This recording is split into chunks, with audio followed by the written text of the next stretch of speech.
Yeah, man. So you can introduce yourself. What's your name? Where you from? I know. I don't know if they know where we at. To look a little run down over here, but we home, baby. Home of one of the goats, Eastside of Gary, 2573 Connecticut. That's where I grew up at. Been here, man, since I was born, man. 1980.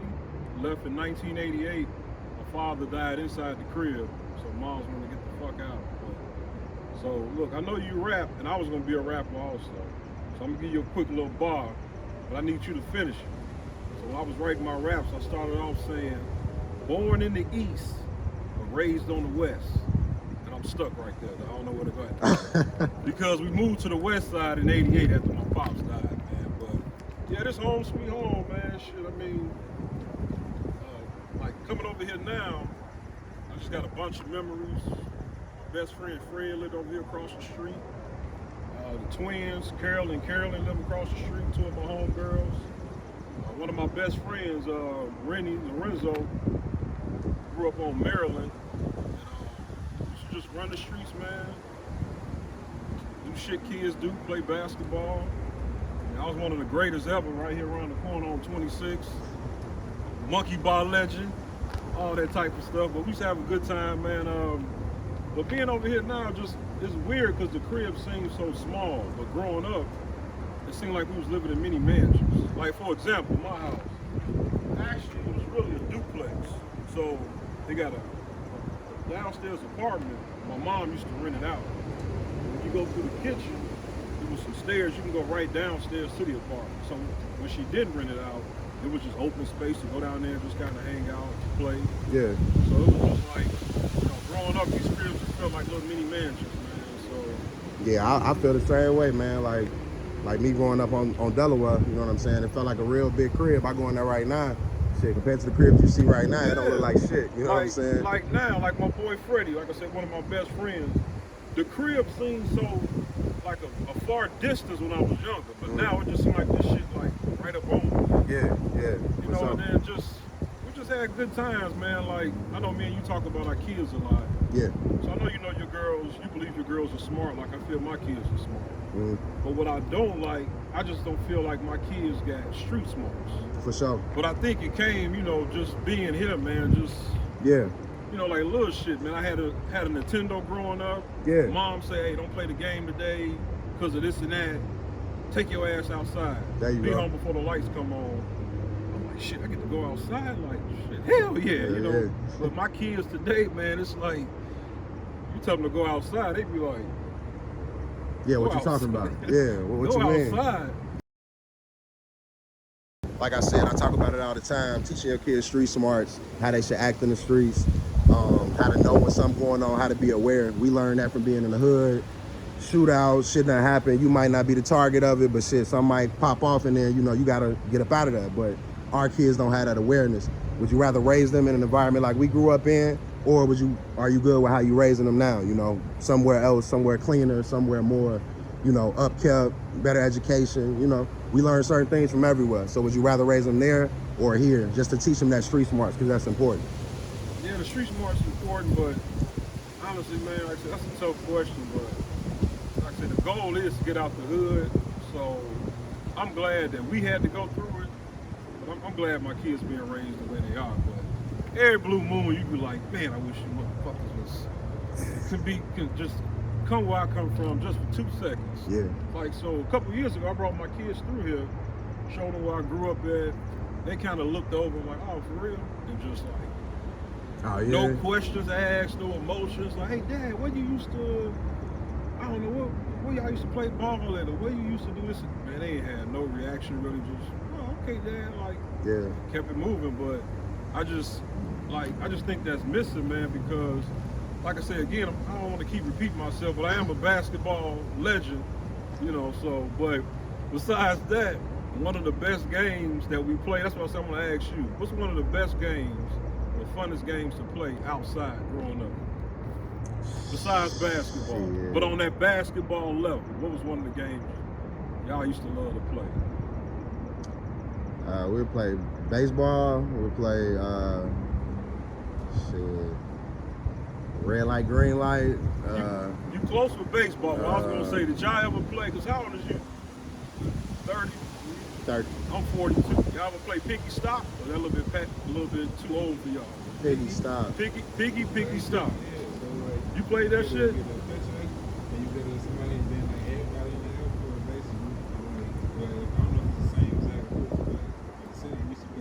So the city, you never played that? So what the I probably have, but Piggy Stop is one of the neighborhood. Piggy Stop is a neighborhood legend hood game. It's on that. You got basketball here.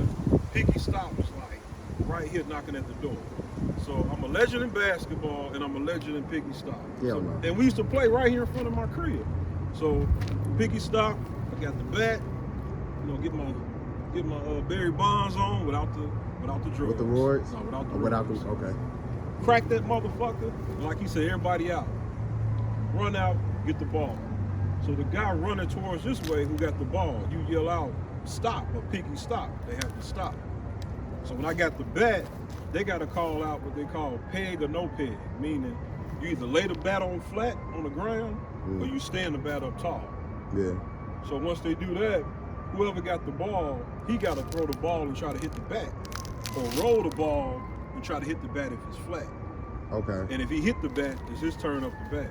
We ain't do all that. So that's how we did. We cut all the extra rolling. Oh, man, that was the fun part. You go, you got a batter, whoever turn it was up to bat. If anybody caught the ball and catch you, it's their turn. If you didn't catch it, they get to stay up there for as long. Oh, y'all didn't throw the ball at all?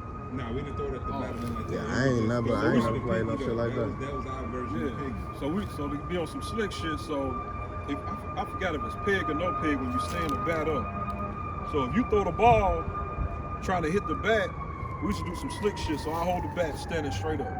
You throw the ball, try to hit the bat. I know if you hit the bat, it's your turn up next. So when you throw the ball, I'm looking like, man, this motherfucker about to hit this bat.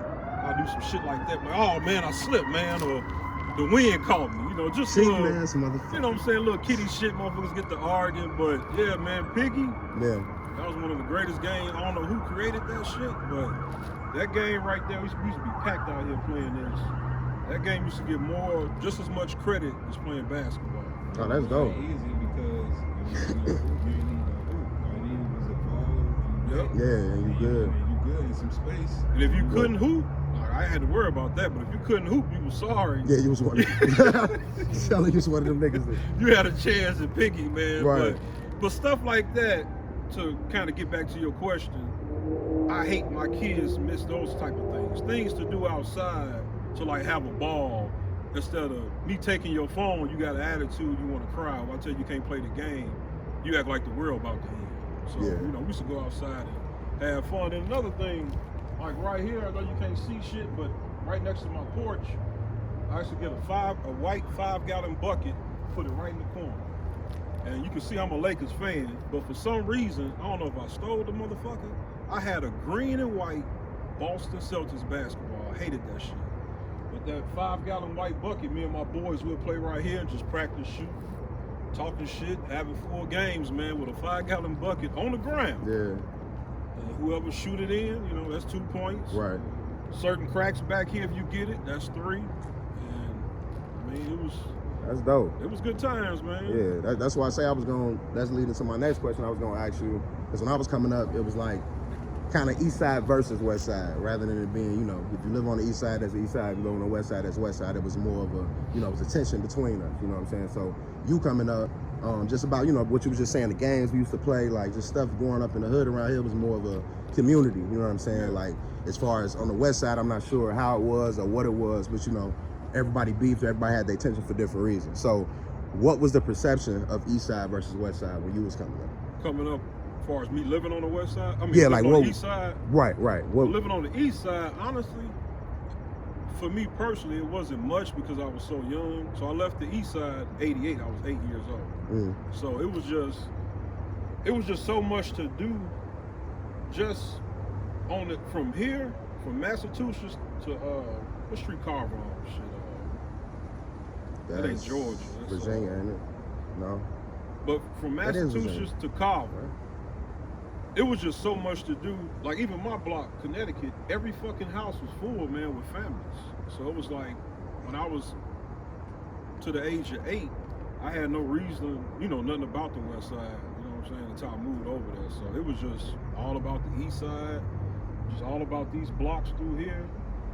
Sometimes we'll cross that way and go to 23rd, Delaware, shit like that, ride our bikes. But for the most part, just from Massachusetts on back to Carver, we had a ball, man, every day. So when you was growing up on the West Side, as opposed to, like I said, I know you left from over here young, but when you went to the West Side, when there was beefs and stuff like that over there, was it more hood related? Was it more territory based? Or how was that? Because like I said, with us, it was more like, okay, once you cross Broadway, it's a difference. You know what I'm saying? Everything on this side though is good. It changed over time, of course. You know what I'm saying? But growing up, that's how it was. So how was that for you on the West Side? On the West Side, now that's when it get crazy though, man. I got older. It was, GDs and vice lords, but it was mainly big neighborhood beefs. So with all the neighborhood beefs, it was just, of course we did the colors, the blue and the red and all that dumb shit, but it was just all about your neighborhood, where you lived at. So you had vice lord and folks that was mixed up, which was kind of odd, but that's how it was. But that's how it was because of the neighborhood. So even though like a vice lord might claim vice lord, a GD might claim GD, they lived in the same hood. So when we went to high school and middle school, they just represent their neighborhood. Right. So it was that just came with the territory, man. So you had your fights, your shootouts, all that dumb shit. But thank God I got through it. But I lost a lot of friends, man. That's one thing I do tell my kids. Like I had conversations with them before in the past. Like my kids, they never had no bad losses, meaning losing like a loved one, like a friend. I got dudes I grew up with, we used to spend the night over each other's crib, call each other brothers. They got shot, stabbed, all kind of shit, man. I done been to so many funerals with them. I can't even count, man. Like before the age of 18. So it was just, I ain't gonna lie, I kind of missed that East Side love when I went to the West Side. But honestly, I don't know if the same thing was going on over here. I'm pretty sure it was. Kind of talking to you, but on the West Side, it was just all about, we had fun, man, but yeah, all that killing and shit, that shit was on a whole nother level, especially in the 90s. Yeah. So my teenage years was the 90s, man. That's when you had all those murder capital rumors, and I don't even know if that shit real or not, man. That's what I was gonna ask you about too. Well, two things. Number one, I asked you the first question. What was it like growing up inside of that stereotype of being in the murder capital? Of people, you go places and you say I'm from Gary, they looking at you like damn, nigga, you survived. You know what I'm saying? Oh, yeah, we used to get that a lot. Growing up in that stereotype, it was what it was. It was a stereotype. That's why I said I didn't really believe it, because now I did lose friends during that era. But I'm like, okay, 3 of my homies died. That's fucked up. But I'm thinking people in Chicago and LA, watching. Menace to Society. I know it's a movie, but I'm like, man, these motherfuckers killing each other every day. Like it's nothing. So I just thought it was more of a media thing, man, growing up. But it was fucked up though, and I hate to say this, I'm older now, I can admit it. As a teenager, we used to brag on that shit though. We used to brag about being a murder capital. Yeah. It sounds ignorant, but it's true. Like exactly. Like we arguing at school, or I don't know, like you talk to one of your relatives out of town, like, man, we the murder capital of the world, man. Like, you think about it today, it's like, man, that shit dumb as hell. But, so yeah, I just felt it wasn't true living in it, but I ain't gonna lie, man, it was real, man. No bullshit. So my next question would be, the second question was, as far as the projects went, so them tearing down the projects, how do you feel that affected Gary as a whole? Do you feel like it was a positive to tear them down? Do you feel like it had a positive effect on people as far as people you knew from the projects? Do you feel like they were, good people and these, they should keep the projects up because of the people that it breeds? Or do you feel like once they tore it down, that was better for the city, a better perception on the city? With that one too, I'm a little 50-50 on that. Like one of the big projects on the West Side was Ivanhoe. Now, I'm not from Ivanhoe. I'm from GV, but GV and Ivanhoe was right next to each other. But at the same time, I kind of grew up in Ivanhoe, meaning I went to school with these guys. We playing basketball. Ivanhoe had his own court. You know, Yeah. talking to some of the girls. You know what I'm saying? Fighting with these dudes. Like it was fun.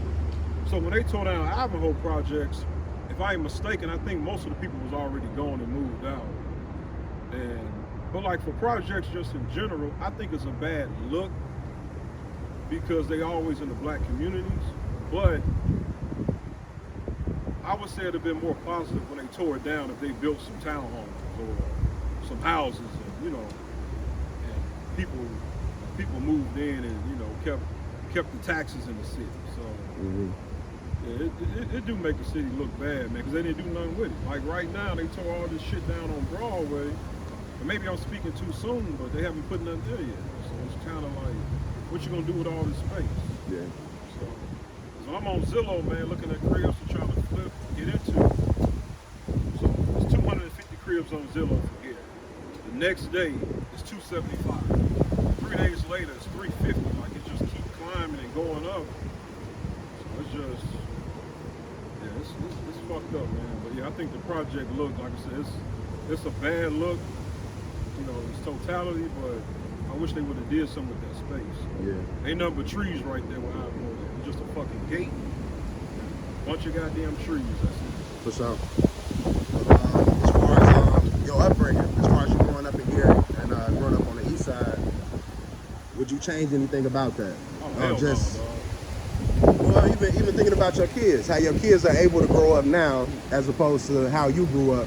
Which, of course, we have a certain blissful outlook on how we grew up because we were kids, you know what I'm saying? We're playing in the street, we got this freedom, we got this space, this open world, you know what I'm saying? It's like a video game. But how do you feel about how your kids growing up now as opposed to back then? Would you change anything of how you grew up, or do you feel like that's what made you? I think that's what happened to me. Like even you, like, even though you're younger than me, but you do got like an old soul, like a hustler's mentality, and I get that from starting on the east side because my parents, so I was adopted, so I'm just born. My parents and they what, fucking 60s, 50s with a newborn baby. So my mom and my father, they ran Mr. Lucky's on 11th and Grand. So my mom ran the restaurant portion and my father ran the nightclub portion. Mm-hmm. At the same time, they was raising me. So like all that shit, man, it just come from just being here. So I wouldn't change it for nothing. So I think I bring that same attitude being a father. So yeah, I wouldn't change that at all. That's dope. Okay, so anything else that you would like to change in Gary? Like, what would you like to see better in Gary as a whole? As far as from when you was growing up, even though, like I said, we have these certain blissful memories, we have a bunch of good memories, we built different, we great people, but we can look around the city and see some stuff we would love to change and to make everything overall better. So what do you feel like would be a good step towards change in Gary? Two of the biggest things I think they need to do is find a way to get the people to come back to Gary, meaning like to have fun and entertain. Mm-hmm. I think Broadway is just like wasted space, man. Like our downtown area should be jumping right now. Like every weekend, hell, every day something should be going on, whether it's a good restaurant, a nice little jazz spot, you know, just something like that to get it going. And then, like working in the steel mill, it's sad that we gotta live in other cities. Working in the steel mill, there's no way I shouldn't have found the house in Gary. And I tried, but me and my wife looked, there's just nothing that really touched me, man. But I wanted to build my house in Gary, man, and so it's just so much opportunities here, man. So yeah, so entertainment, downtown, Gary, and just and just the neighborhoods, man. Like I don't know what the fuck we can do, man, to get these homes back. Like I said, this neighborhood, this whole block was filled, dude. Like just to capacity. Every house over here had a family in it. And right here on the corner, Miss Ruth, that was the candy store. We used to call her the candy lady. I was gonna ask you too, that man. Shit stayed popping, man. Like any little girls you had a crush on. Yeah. Man, nigga, they come in, they trust me. They buy the motherfucking pickle and a goddamn peppermint. I was definitely about to ask you, what was the favorite candy store on the east side? What'd you say? Right there, man. Miss Ruth. Miss man. Ruth, okay. Yeah, we was going there and hang out, like I say, flirt with girls, tussle on the corner, just, you know, practice our dribble moves and shit, you know. What's up? Good times, man. So, like I say, being here today, man, when you asked me about the interview, I'm like, hell yeah, man. I got kind of excited. Like, shit, I get to go in front of my old crib and shit. Like I said, memories and... Yeah, but I don't know, man. I hope Gary get back to how it was, man. 'Cause like I said, in the 80s, this motherfucker was jumping, man. Because my mom also used to work for Mayor Barnes. His office was downtown Gary. So she used to take me over there, and I used to just walk on the street. I'd just sit outside his office, and everybody walking down the street, shopping. It was just busy, man. Like Broadway, just downtown Gary stayed packed, man. So hopefully get back like that. I don't know if we're gonna be dead and gone by that time. Hopefully not, man. Hopefully we good. Yeah, if they get some attention, like for example, like the Genesis Center. Genesis, man, we should have concerts, comedy shows. Everything. I don't know if they still do reunions up there no more. I think they still do the all class, but it's not built how it should be built when you go in there. You know what I mean? Like, you know, you should be doing more with that, especially if you're doing the all class reunion. It's just like tables set up and because that'll start. The reason why I'm speaking about that first is I'm thinking about the money aspect. That'll just get the money flowing. Like I know money comes from taxes, but that's another key part. So you just get some entertainment going, man. Get some people coming to visit. I know they got the casino now, but it ain't the same being over there. You know what I'm saying? Ain't nothing. I'm talking about like in this area, downtown. So we got potential, man. definitely. You see potential everywhere around here, man. Neighborhoods, everything. So I miss it, man. I love growing up over here. Like I said, I wouldn't change it, man. I mean, that made me, you know, just tough-minded, just tough growing up. You know, I was never soft. Never soft. I'm laughing because of your face.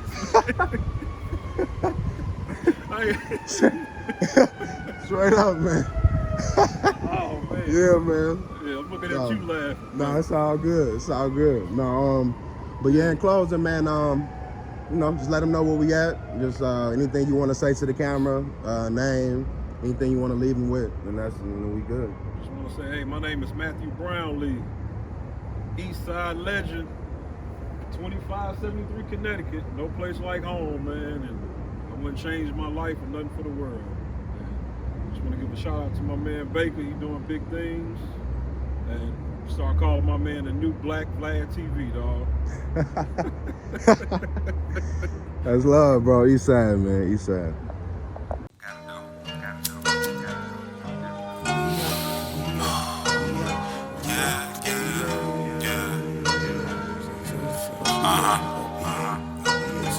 It seems like it's always something.